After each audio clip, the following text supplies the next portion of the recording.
Welcome to this episode of the Hidden City Podcast. Today we have a special episode that's being dropped. We recently at Waxspace, along with the Dallas Observer and Heritage Oak Cliff, hosted the District 1 City Council Forum. It was between Katrina Whatley and Chad West, and they gave some amazing answers to questions, and Emma hosted that along with us here. And we're hoping that you enjoy the show, that it helps inform your decision for this upcoming election, and that it's a service to you guys. Just a reminder to vote, and hope you enjoy the show. Welcome to the Hidden City Podcast. I'm Grant. And I'm Doug, and we're here to share some of the incredible stories and people from Oak Cliff that you might not know. We're going to sit down with some of the visionaries, craftsmen, and business owners who have shaped Oak Cliff into what it is today. Oak Cliff is on the south bank of the Trinity River, a few miles south of downtown Dallas. While technically it was part of Dallas, it was its own city for a long time, and it still has that independent spirit. We'll dive into the history and the spirit of this place, exploring the different challenges and successes that defined it. This is The Hidden City, a podcast about the people and the stories that make Oak Cliff extraordinary.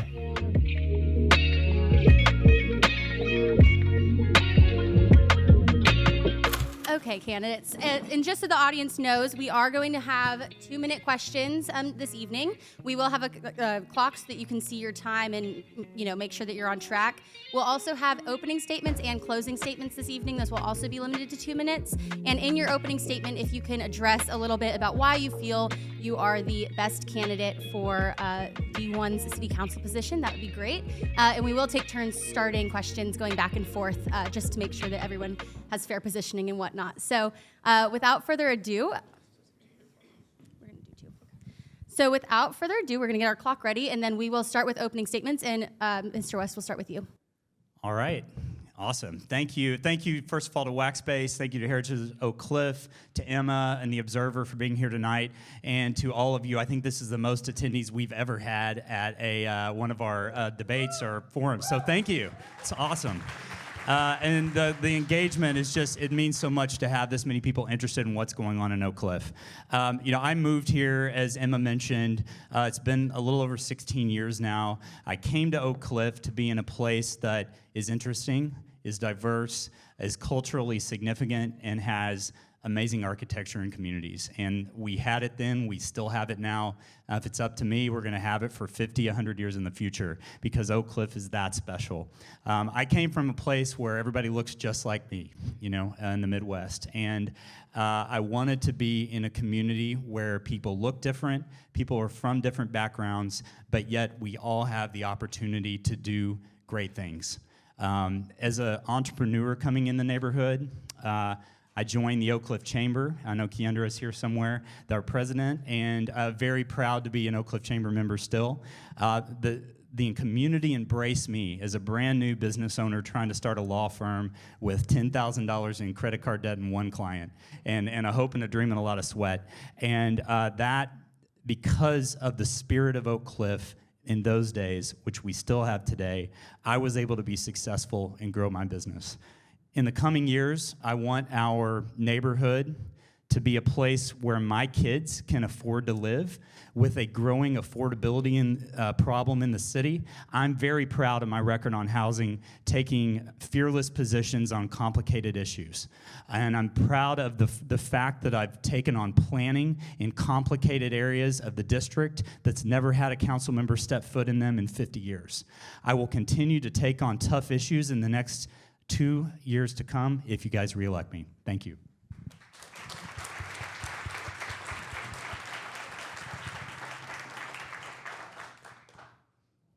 Okay, hello everybody. I remember a few years ago when the old Oak Cliff Conservation League announced that they were going to have a brand new logo and a brand new name.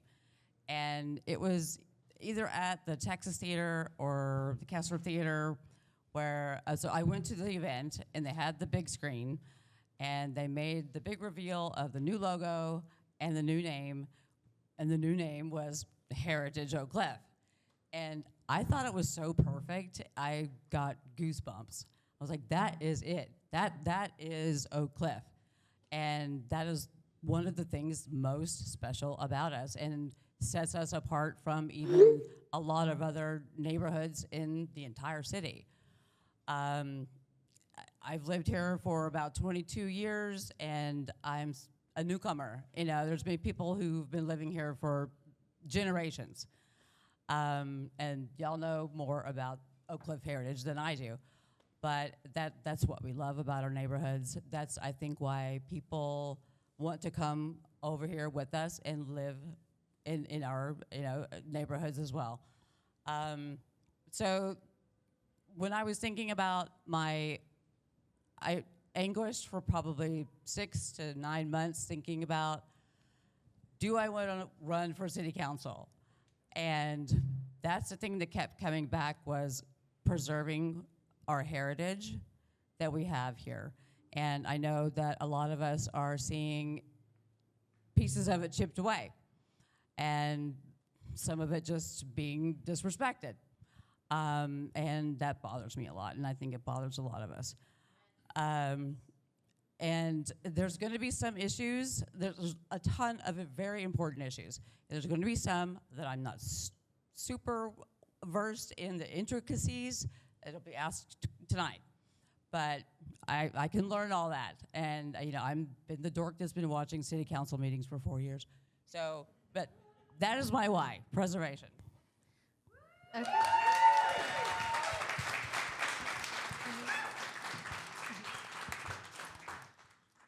Okay, our first question tonight, we're going to discuss homelessness, a major problem in Dallas. Like districts across our city, D1 has seen a number of homeless encampments pop up over the past few years, and homelessness continues to be a broader conversation on Marilla Street. What do you see as the most pressing aspect of Dallas's homelessness conversation that needs to be addressed, both citywide and in District 1? And Ms. Whatley, we'll start with you.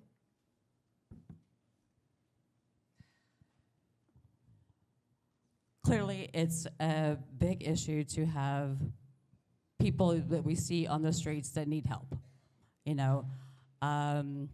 There's all sorts of different solutions to think of. That's been proposed at City Hall, like mini, small little encampments of small houses, tiny houses, or picking them up, shipping them somewhere else. That is, I don't think, very humane. And there's places like the Miramar Hotel. We're supposed to put them there. That's never happened. It's a bit of a mystery to me, why that has not happened. But I think the city cares about our unhoused people, and we're trying to figure out what to do, the best places to put them, and to help them. And with supportive housing, I think supportive housing is the answer. If we can get a place where we can give them enough support, they can go on to be autonomous themselves. So I think the city still needs to do that.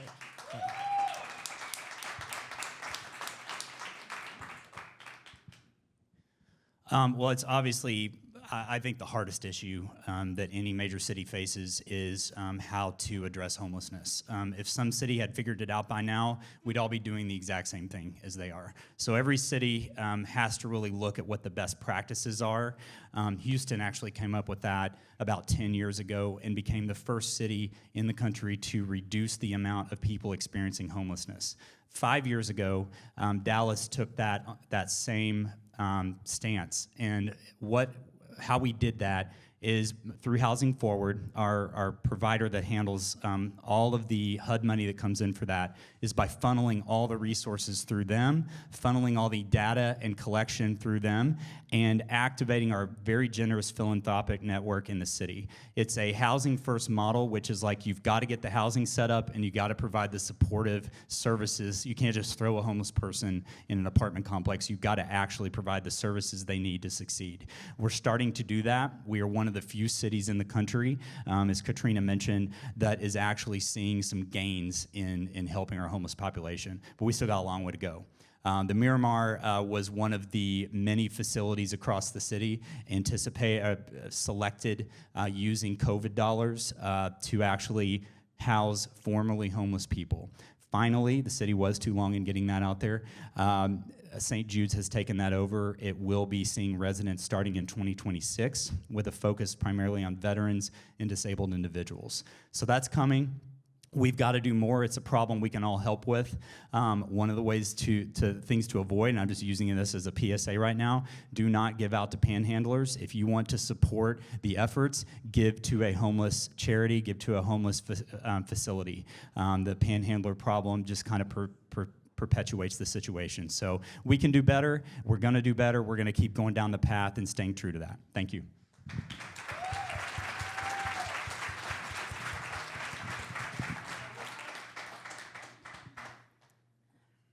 Dallas's most recent survey of residents revealed that crime is a leading concern for a majority of Dallas residents when it comes to living in our city. Voters overwhelmingly passed a mandate last November asking for more police within DPD as well. When it comes to public safety in District 1, what do you think is working and what is your greatest concern? Public safety and infrastructure, streets are the top two priorities of our district, whether you're rich, poor, brown, black, or white. It's been the same 20 years ago. It's the same today. It's going to be the same in 20 years. And the voters told us, despite overwhelming public information against it and how reckless it is for the city, there were still enough voters in the city to vote to say, hey, you know what? We want 4,000 police officers. And I think the message that we can take from that as a council is we've got to take public safety very seriously. So what's our biggest challenge? Well, the Chief Garcia instituted the violent crime reduction plan when he was here. It worked. It did great for reducing violent crime.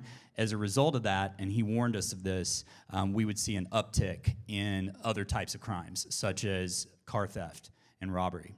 And that has increased in District 1. So if you talk to the North Oak Cliff United Police Patrol, who I regularly communicate with, or any of our neighborhood associations, the big complaints are that, vehicle theft, break-ins to cars, and then the random gunshots, which drive me absolutely crazy up in the air too, like a lot of you guys who have called me.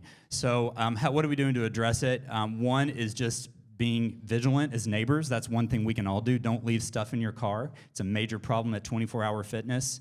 That's the fitness center.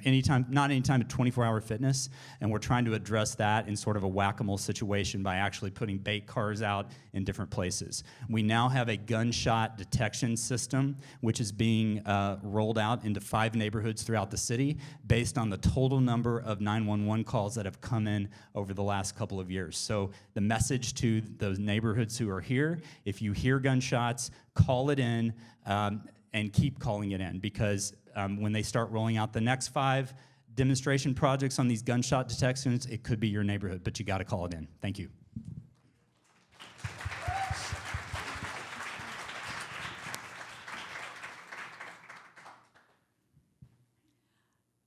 One of the things I was looking at with that is obviously recruitment of more officers is very important. And the city's looking at reducing the qualifications, so you're not requiring a college degree, just a high school diploma. And I think that's a way to recruit more people. I myself, I don't have a college degree. That doesn't mean you shouldn't have the opportunity to serve as a police officer. I can't do algebra, that's why.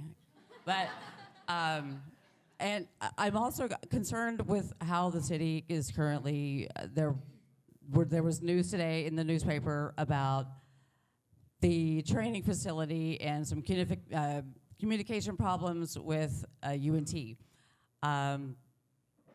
There seems to be a lot of communication problems at City Hall currently, and that is one, and I'm sure you agree how the city manager was rolled out, all the applications that no one ever knew about. So the communications need to be looked at in a really hard way, because we're going to mess some stuff up. And if we want to get more police officers, we need to be serious about that and get our ducks in a row, get them trained, and get them out there.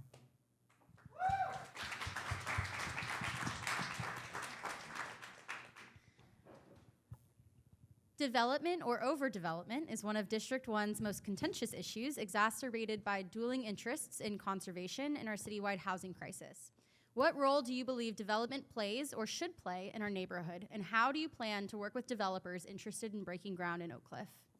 Ms. Whatley, you'll start. Okay.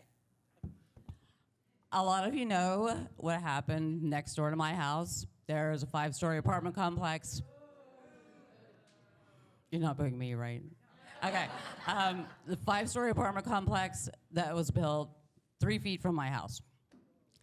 That's a whole other issue, but part of the reason I'm here is about what I learned from it. It sent me down a 4-year path of digging into the city, trying to get answers. That showed me also communications need to be improved greatly there. Very difficult to get information from the city of Dallas. However, I am not anti-development at all.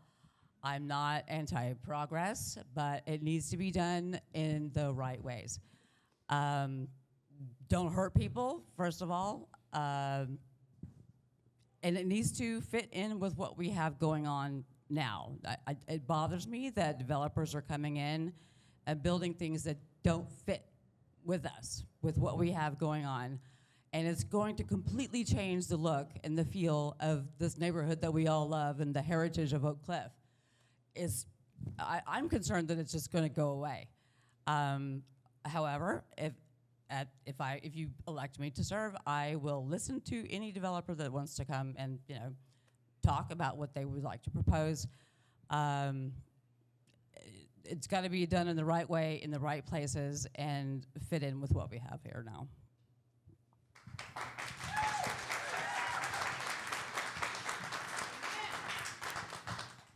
Yeah, I think that addressing development, it's one of the things I get criticized the most often for, and that's because, in large part, because I jump headfirst into planning.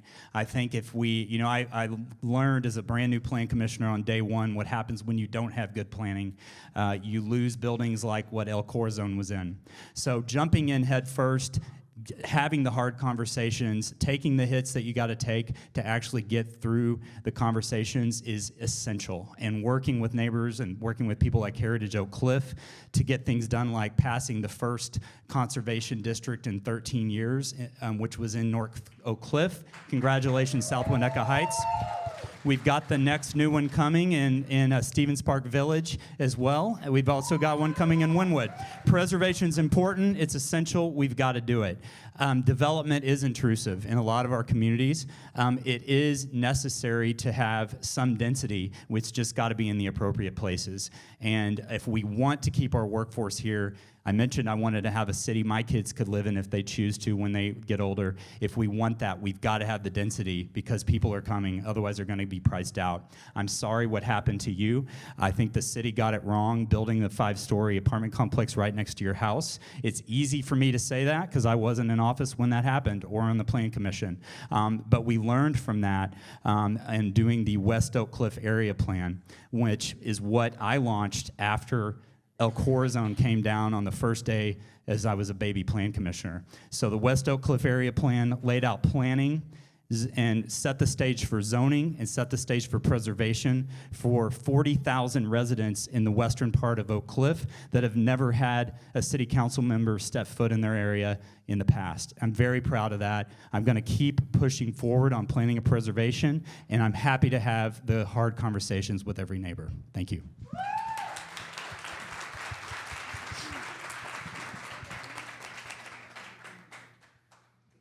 Affordable housing remains a pressing issue in Oak Cliff and across Dallas. What specific policies or initiatives do you support to ensure long-term affordability while balancing growth and development?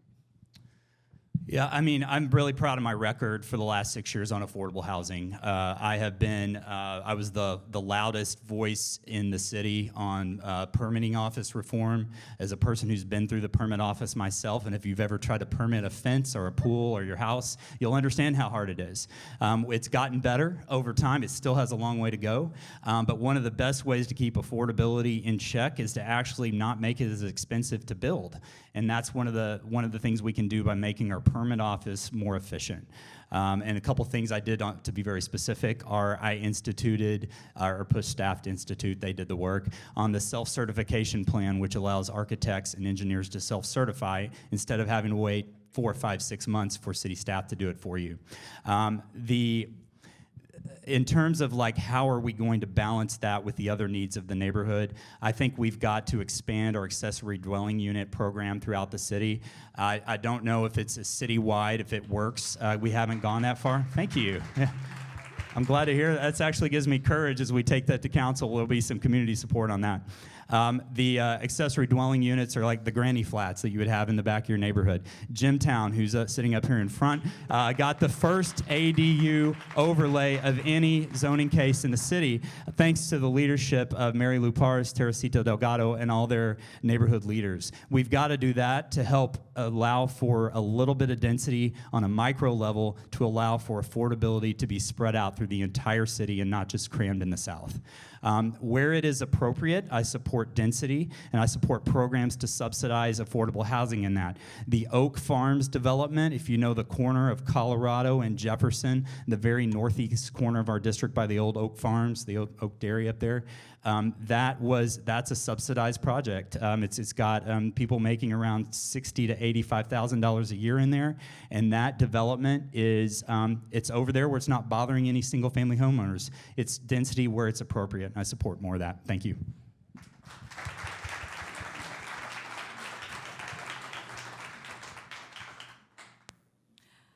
The first thing I want to say about affordable housing is we should stop tearing down the affordable housing that we currently have. A couple of houses down on my street just in the past month, everybody knows what happened along 8th Street. They tore down all those fantastic 1950s little apartment complexes. I had friends that lived in them. There was nothing wrong with them. Blocks on both sides. Those should not have been torn down because that was affordable housing, and now it's gone, and it's going to be replaced with something expensive. And then we're talking about the project at Oak Farms, the public facility corporations, which District 1 has the majority, has more than any other district in the entire city.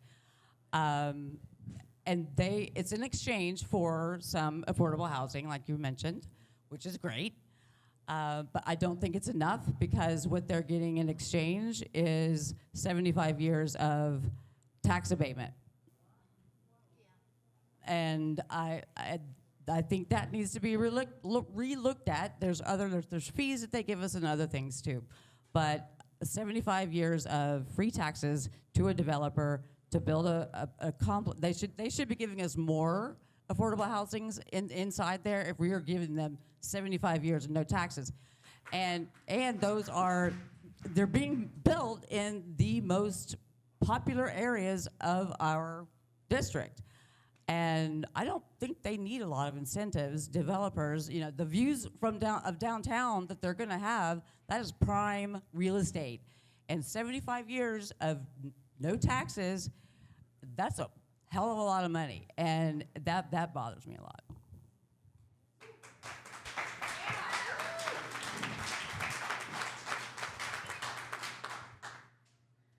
Since the passage of the West Oak Cliff Area Plan, North Oak Cliff has recorded a boom in neighborhood self-determination measures. Whether it be zoning overlays in downtown Elmwood and Jimtown or conservation districts in South Winnetka Heights and Stevens Park Village, how do you plan to continue D1's momentum when it comes to neighborhood self-determination and preserving our many historic neighborhoods?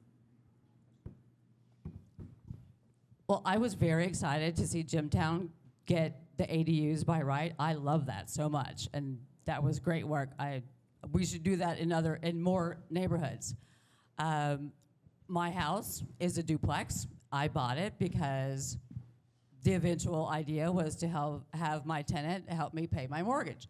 And so having an ADU is a great way to do that. What was the second part of your question? I'm sorry. Just how do you plan to continue the momentum that we're on right now? So, yes, please. Thank you. Currently, I'm concerned about what's happening at the Hampton and Clarendon area. I go to those meetings, and it does not look like the city is paying attention to what the neighborhoods want. People stand up, they speak, and they say, we don't want this, but the city keeps coming back and saying, yes, you do. This is what we're going to do. and I'm not even sure why they're having meetings because they're not listening. So for me, one of my big whys in my doing this is because I do care about what happens in all of our neighborhoods. And I would be a voice for our neighborhoods, for the people who live here right now. I think it's disrespectful. I think it's wrong to ignore what the neighborhoods want, and they should have the right of self-determination.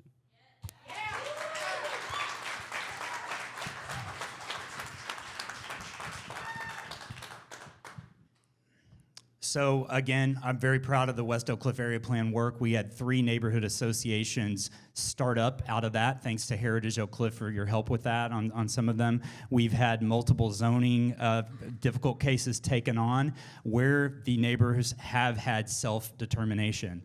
Just because a zoning case is contested does not mean there's not neighborhood self-determination. I have never been in a situation where it's 100% unanimous support. If that's what's expected at City Hall, you don't need me. You could have my 9-year-old could sit up there and make the vote.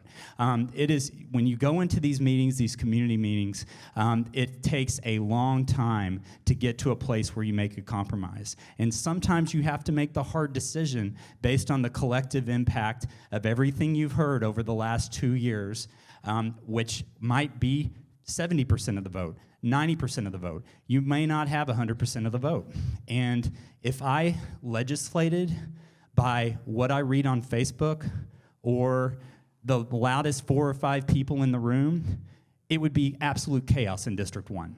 So thank you. The Hampton-Clarendon case of all of the WOCAP cases that have gone through is the one case where people are still meeting and staff still meeting with them. We're not there yet.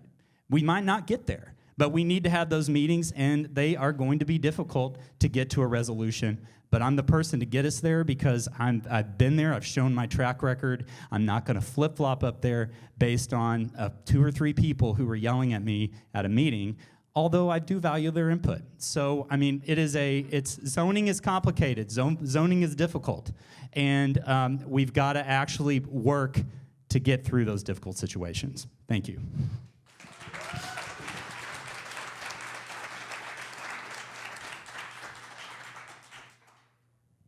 While the role of a city council member is a nonpartisan one, today's increasingly political climate is closing in on City Hall more and more.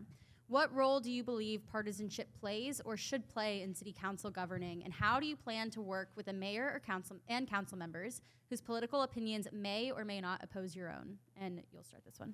Yeah, I mean, you guys know the mayor switched parties mid-year. That's been interesting, and so it's just created a lot of these. It's kind of opened the door, I think, and I don't care if what side you're on that, but it opened the door, I think, for a lot of folks to come in and start throwing millions of dollars down to mess with our charter vote, and that's the most complicated thing. Like dealing with the mayor or Kara Mendelson, who are a different party than myself, that's not a big deal. And what I love about city politics is that it is nonpartisan. I see myself more as a moderate than anything else. I've certainly voted in one party, but I like the city because it's not dramatic like it is at the state or federal level on partisan issues. It's focused on the stuff that matters every day, like our streets, our water, our police, our parks, our libraries, and that's what I want to focus on. The challenge really comes with like this Dallas Hero Amendment that swoops in with money from Highland Park or Plano that tries to mess with our number of cops, tries to mess with sovereign immunity for not just me in office, but for our code officers and our people working at parks and our marshals and our homelessness providers. And those are the kind of things that are going to be a challenge. And what it's going to ultimately mean if we have more amendments like this is we're going to just end up in litigation spending taxpayer money. So I would just be very cautious, if you ever see another vote like that. I don't even know how anybody voted, of course, but we always end up in litigation on these things that are against state law or city policy, and it just ends up costing all of us more money to hire lawyers to do that. But we'll get it done. I work across the aisle all the time with the mayor, and we rarely get along on a lot of things, but we work through it. So, thank you.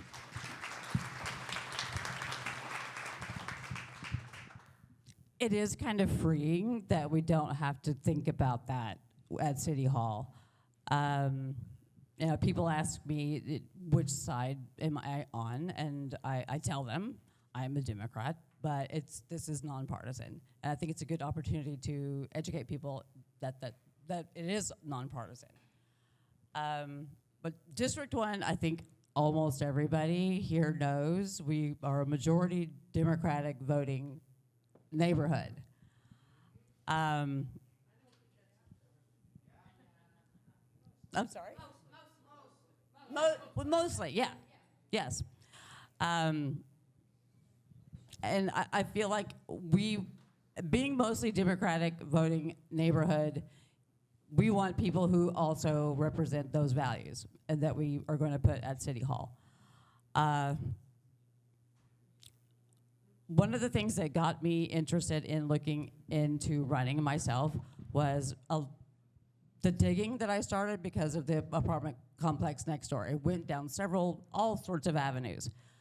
One of the avenues along this line was follow the money. One thing that concerned me was Mr. West's majority Republican funding. I don't think a lot of people know that, but that was one of the things that really stood out. The last numbers that we looked at, 75% or something, was from Republicans recently. So I feel like it does play in, even though it's not officially nonpartisan.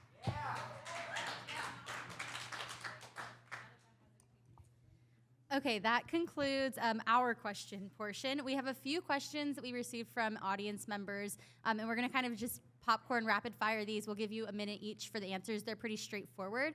And so going the same way, you'll respond first, and then we'll go back and forth. The first question is, how will you ensure transparency and accountability in the City Council's decision-making process? I would pledge that I would explain every decision I make. If you want to know why I made that decision, let's talk about it. I can put it on a website. You can read about exactly why I made whatever decision it is that we're talking about. Transparency is so important, and getting information from the city can be very difficult. I would like to make that easier. It shouldn't take days and weeks to find out one little thing. A central area to house just District 1 items for transparency would be something I would do. Would you repeat the question, please? How will you ensure transparency and accountability in the City Council's decision-making process? All right, thank you. I do want to address a comment on the last one, and you can count against my time. Yeah, I have a lot of donors. I don't know what their political affiliation is. I don't really care. I will tell you that I did notice on Ms. Whatley's report that Damian Levesque's wife, the head of the Dallas Hero Initiative, is a major donor. So it goes across boards. We all live in glass houses, and you know what? The donors, if I was impacted by one donor, I mean, I would be running around like a stray cat all over the place. So for me, you got to stay true to your ideals. You got to stay true to what you've done in the past, and I've done that. Now, to address the issue on transparency and accountability, thank you. We make hundreds of votes on non-issue transactional things every week or every 2 weeks, and that includes who's going to pave what street, who's going to do a contract for software with the city. If a council member is going to provide a detailed summary and explain why they voted on that to you, they will be doing nothing but typing all day, every day, and not whipping votes like they should be doing on the issues that really matter to the district. So I think that for me, you've got to pick the issues that are important to your constituents. Like, for example, Sprouts. We lost that vote at the City Plan Commission. We have Sprouts coming to Hampton and Fort Worth Avenue. The way I handled that situation to make sure everybody got to provide feedback on Sprouts and understand what we were going to have to trade in zoning in order to get the grocery store built, which is coming in June, by the way, supposedly, is we had to do a survey. We did a survey, and through that survey, We laid out everything. Here's what we're going to have to give up to a developer in order to get Sprouts. Is it important enough to us as a community to give it up to get Sprouts or not? And guess what? Despite very loud opposition by a few people, we had something like 97% of neighbors said, you know what, we don't want to give away the farm to a developer, but get it done, get it here. We want Sprouts, damn it. So, those are the kind of ways I have sought community input in the past. I will seek community input in the future on complicated issues. If you have not subscribed to my bi-weekly newsletter where you can find out all the major District 1 issues going on, please subscribe. Just Google, search Chad West Dallas City Council. You can get on that newsletter, find out what's going on. Thank you. Thank y'all. And just want to remind, we're doing 1 minute per question for this section. So if you want to take an extra minute for this section, for the next question, you can. Sorry. It's okay. Yeah, take the mic away from me. No. I'd want to Billy Ray Johnson you because it scares me a little bit. But okay, our next question is, someone would like some clarification on the ongoing Airbnb short-term rental situation. They say that they're not a fan of living next to rotating occupants, and they'd like to know kind of where that case stands and how you plan on addressing it moving forward. All right, I'll be quick on this one to make up for it. The city messed up on the overarching policy that we passed. We ended up passing a policy that was so heavy-handed it can't pass legal muster. I voted against it. I'm one of 3 people who did, and we voted against legal advice and everything else. So now and frankly, it's in the political season. No one's going to try to take that on at City Hall at this point. So it's going to sit in the courts and languish. We won't be able to enforce it for probably till the Supreme Court now comes back with a decision. So it'll probably be fall. If we get slapped down again as a city, we will take it back up and try again. I believe in settled rights. If you've had one before, you can, or if you live on site, you can have one in the back. And as long as it's properly regulated, we can pull your permit if you get too many complaints and you're disturbing the neighbors. So I believe in a good, strong regulation with the money coming in through tax dollars to actually have enforcement. And that's what I pushed for and will do again. Thank you. That wasn't quick. And I agree with a lot of that. And every time I go on vacation, I almost always stay at an Airbnb or VRBO. Yeah. My stance on that is I'm okay with a homeowner having an Airbnb, an ADU in the backyard, to make extra money. I don't see anything wrong with that. I think what people are concerned about is companies coming in and buying up a whole street. And clearly no one wants to live in a neighborhood like that. I'm a realtor. I would, no one wants to live in a neighborhood like that. It ruins the neighborhood. But, in smaller ways, I think it's beneficial. It helps people, pay their own bills, but they should just be regulated in that kind of small way.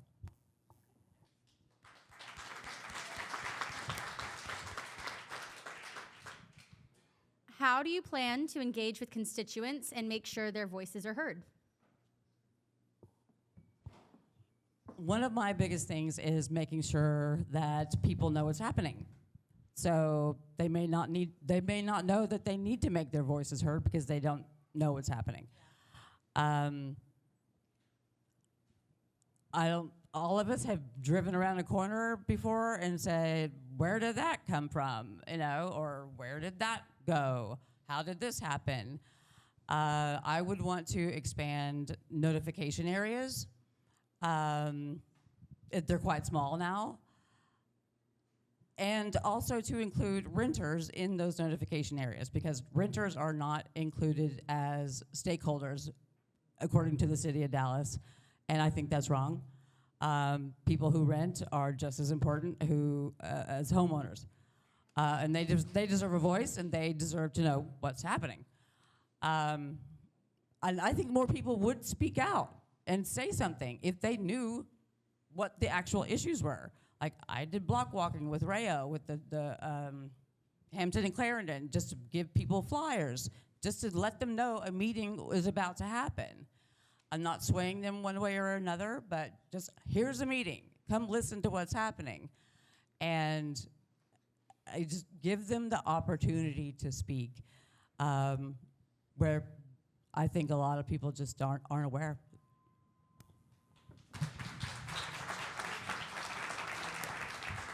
I think it's a real challenge in the city. It's something we should do better. With only roughly 9% voter turnout in municipal elections, and that's for an election, that just shows you how low the level of engagement is for people interested in municipal happenings. So the challenge to us in getting people engaged in just a meeting or a notification is pretty exponential.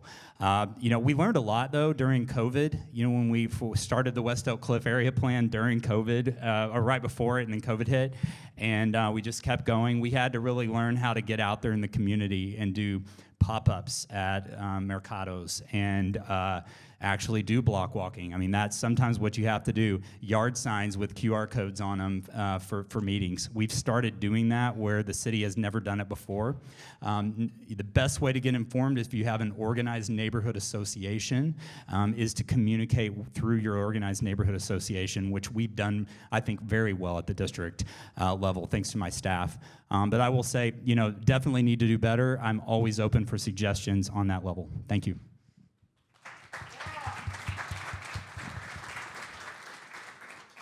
For our last question this evening, what is your vision for what Dallas should be 10 years from now? You're talking about the whole city? Sure. Okay, or Oak Cliff? Well, I think, we got to look at the elephant in the room, which is the fact that whether we want it or not, and I do, but a lot of people don't, we have people moving in here from the West Coast and East Coast in exponential numbers. We're the fastest growing metroplex in the country. These people have to go somewhere. They either move in the suburbs and start cramming up the suburbs, they come into Dallas, they do a combination of that. We've got to find a way to welcome them into the city in a way that is beneficial to all of us. So we got to do the hard conversations, find density in the right places, protect neighborhoods as much as we can from overdevelopment.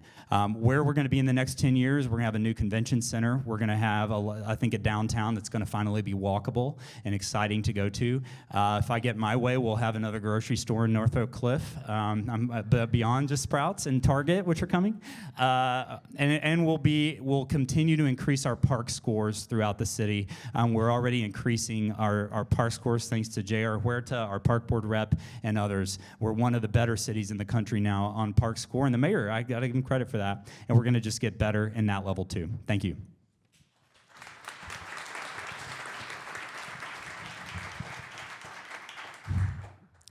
One of the things I'm concerned about with density and bringing it in too quickly is that we don't have the infrastructure to support us what we have right now. So it concerns me that we're thinking of bringing in thousands of more people, but we're having trouble supporting what we have already. So I think we need to look at that first before adding hundreds and thousands of more people, especially to District 1. So let's fix what we've got first before we start inviting our friends and neighbors to come live with us.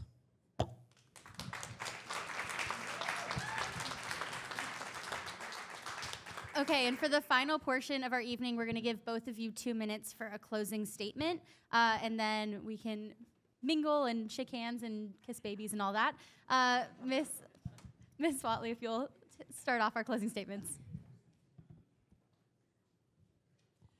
Thank you, and thank you to everybody that's here. Obviously, we all care about what's happening in our neighborhood, or you wouldn't be here. And I think that's what makes us special. I don't know if other neighborhoods get this kind of great outpouring of love and concern. So I feel lucky to live here. I bought my first house 2003 in Elmwood. Bought my current house 2006. This is the only place I would ever live in North Texas. And I moved here because it had affordable housing back in 2003. Let's keep going, let's keep talking and working together to find great solutions. And one of my biggest things is I truly do feel like we need an authentic voice at City Hall that cares about what is happening right now with everybody that currently lives here. And I'm not sure that's happening right now.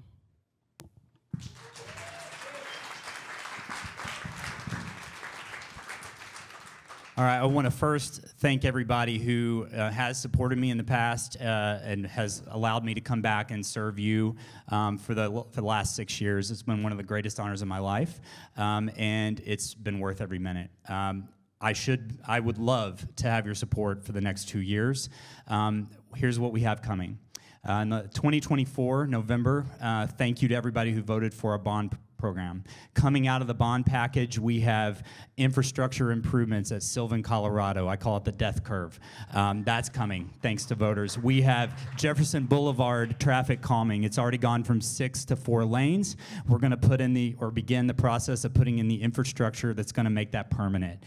Downtown Elmwood has got millions for its infrastructure to make complete streets in downtown Elmwood. $9.5 million for the Martin Weiss Recreation Center, thanks to our seniors who advocated for that. We have money for Stevens Park Golf Course. We have money for many other parks in North Oak Cliff. We got money. We're one of 2 districts to get funds for the North Oak Cliff Library for a library redo, which is desperately overdue in North Oak Cliff. We have money for a police academy, which is coming, and we have economic development dollars, which helped us complete the package for Target and Sprouts. So that's all coming. I would love to be here to make sure we have the community engagement and we hold the contractors responsible for launching that properly. I probably won't get here when it's all built. I'll be gone by then, but I'll be coming to the ribbon cuttings with you guys, hopefully. We also have the complicated zoning cases that came out of the West Oak Cliff area plan, which I have been working with neighbors on for 7 years. And as a planning commissioner, as a council member, I would love to finish that process and not leave that to someone else to have to muddle through that and figure that out. But last of all, I would love to have the opportunity to continue to be a consistent voice at City Hall and a reliable voice. I may not always agree with everyone, but you're always going to know where I stand. I'm always going to be honest with you, and I look forward to working with you for the next 2 years. Thank you. Awesome. Well, that we can just put that right here. Thanks. That concludes tonight. Can we give a round of applause for Katrina and Chad?